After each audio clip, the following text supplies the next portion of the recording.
Okay, so this project is an initiative of the Conflict Analytics Lab. It's a joint project between Cornell and Queen's University in Ontario. So our idea is to build an open source AI dispute resolution tribunal for small claims.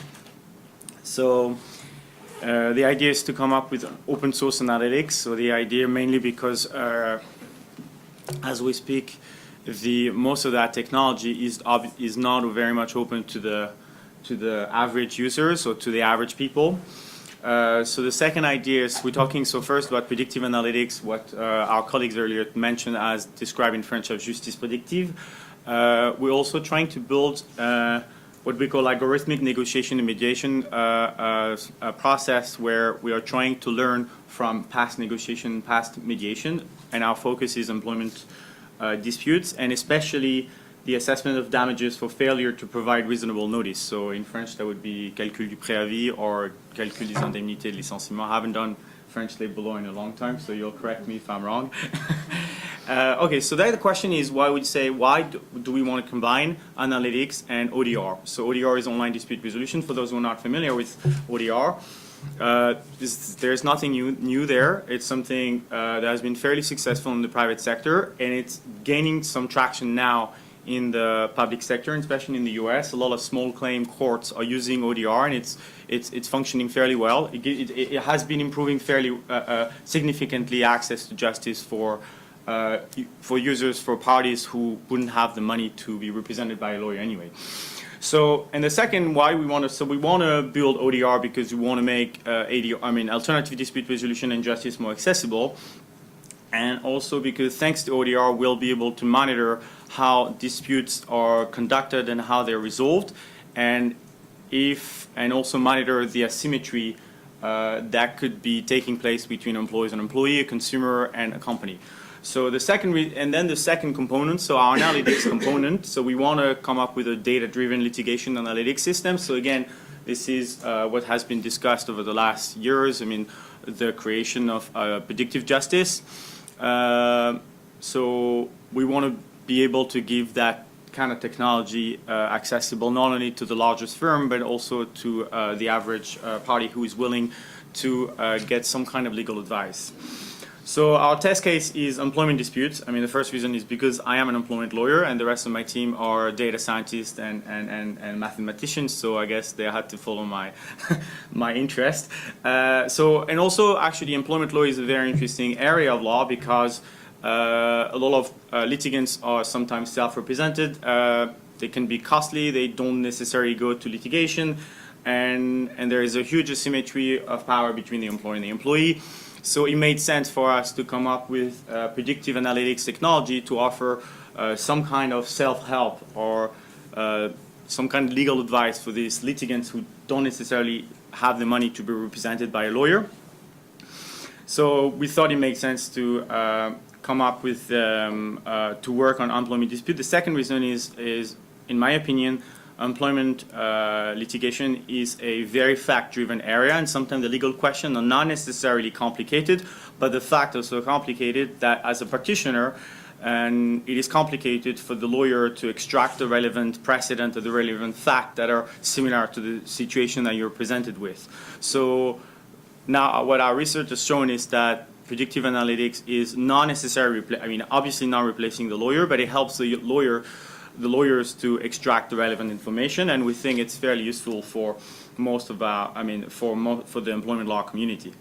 So as I was saying earlier, ODR is gaining a lot of traction in the US and Canadian courts. So here's a list of US courts that have already implemented online dispute resolution.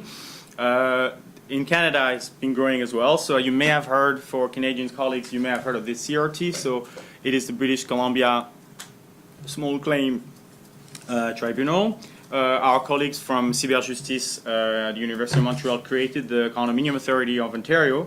These are like fairly successful initiatives. I mean, the condominium is hard to evaluate because it was launched last year, but the CRT has been fairly successful, but they don't have any kind of analytics in there. So our experiments, we are trying to build a pilot system for Ontario Ministry of Justice, so what we call here the Attorney General.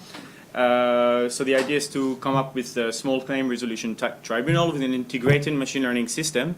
And our first test case is employment, but the idea is to expand to other areas of law.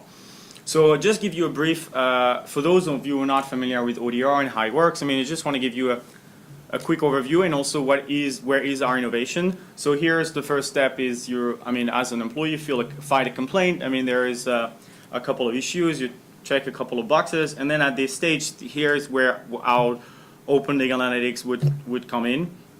So the idea is that at this stage, the users, the plaintiff, can evaluate his chance of success. Let's say we're talking about the calculation of reasonable notice period. I mean, if let's say his employer is offering 8 months and he wants 12 months, I mean, can check whether other people have been already receiving higher or lower reasonable notice period.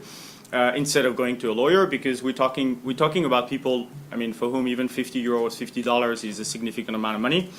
So the idea is to offer some kind of legal advice for these average, the average users who would be willing to explore a potential claim against their employers.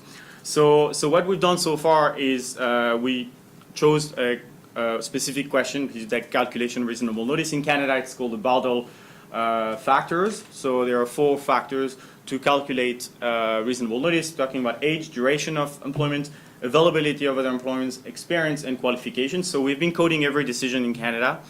Now we're all halfway through. We collected only 2,000 cases. So it's still a work in progress, but we have some interesting results. So the idea is that and we can come up with a predictive model, and so that could be helpful for the users to move to the negotiation phase and negotiate based on how likely they are to win their case. So here's what the machine would look like. So you would insert how long you worked for the employee, I mean your employment age, I mean what type of job you had, I mean do you think there's a lot of available job out there, and then you can predict. And so here it actually looks really much more complicated than that. Because now at this stage we are only able to predict a range. So, and our mean error, so our variation is still 3 months. So, and 3 months is still a lot of money for a lot of employees. So we want to narrow it down as accurately as possible. And I'll tell you about the kind of technology that we'll be using to narrow it down as possible. So then after at this stage, once you get a better idea how likely you're to win the case, you can negotiate. And you can have some kind of support to negotiate. You make counter offers.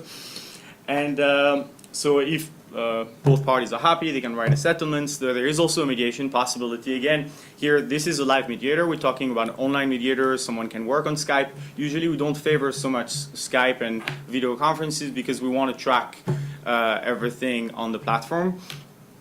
And then here at this stage, we're trying to build text analytics, machine learning for mediation and negotiation. It's great because for those of you who have experience in employment mediation, it's very hard to learn from employment negotiation, and sometimes there's a big asymmetry between the employer and the employee. And here with a platform like that, I mean, so we're collaborating with the founder of the eBay dispute resolution platform, and they've built 600 ODR in the world. And the great idea is that we can monitor when there's a huge asymmetry between 2 parties, and perhaps we can address that. Whereas now most of the mediation happens behind closed doors, and there's no way to know really. There's no way to learn. We can't even build a precedent on mediation agreements. So here, and if all these phases fail, I mean, you can always go to court. And again, I mean, this is a real judge. We're talking about a small claim judge that would be able to make a decision based on what happened in the past. So here, I just want to give you some our first results. As I said, I mean, we're not done yet, and the only thing we can predict is a range. But there are a few things that are actually quite interesting that I'd like to discuss with you. So I told you there are 4 variables. So the first variable is experience. So the court, I mean, the Supreme Court of Canada in '67, issued a big judgment called the Brandeis case, and it says there's no one variable should not be predominant over the others. We should be taking all these variables into account. I mean, experience, duration, etc. But our research, I mean, just based on a regression, we're not talking about high-level, really cool text analytics, already shows that experience plays barely a role, age not so much as well, similar employment Like judges barely take that into account. The only direct correlation that we found is between the length of service, so duration of employment, and reasonable notice. So the other variable that plays some kind of role, and you'll tell me that's actually quite obvious, is qualification. But qualification plays a role in the calculation of reasonable notice only at the very later stage of a career. So it makes sense. I mean, when you have a lot of experience, people care less about where you got your degree. So this is nothing surprising. A lot of our colleagues, already wrote about this, but now we have actually the data saying that there is really something problematic with this case, which says the judges should be taking all these variables into account. Whereas, like, based on all the cases, our analysis of all the cases in Canada, this is not true. They only take into consideration one variable. So maybe the case, I don't know, the Supreme Court of Canada should be considering, should consider, reframing that idea. So here's like a few things about our prediction model. So as I said, the variable at the very top is the employment duration. That's really the most important variable. And there is another variable that we call case text. So, and here this case text is what the machine has found as like the story of the subtleties of every case. So we feel that as soon as we can pin down exactly what this case text is about, we may be able to reduce our mean error from 3.07 months to 1 month. So the idea is that now we can only predict a range. So our predictive model is fairly accurate, but we still, for 70, for I would say a third of the cases, our predictions are 100% accurate. For a third of the case, our prediction is within 1 month. And then for the last 30% of the case, our prediction range is within 2 months. There is still a variation of 2 months. And the idea is that now, so the two questions. The first problem is whether, these predictions are not accurate because they're outliers. So there are a couple of cases that are really, really outliers, and they're standing out as being not compatible with Bardal. For example, this guy, he worked for 16 years, he was 49, availability of other jobs very low, good experience, and he only obtained 6 months. So maybe that's why our average, our statistics, our regression is completely, has been heavily damaged by these outliers. So the other question is that maybe now we are going to be using like more advanced serious natural language processing to really pin down why judges are not taking into consideration only these variables. So the idea is that the four Bardal factors are really useful, but with new natural language processing, maybe we can supplement this research to be a little bit more accurate in our predictions. I guess I'll be shooting for that.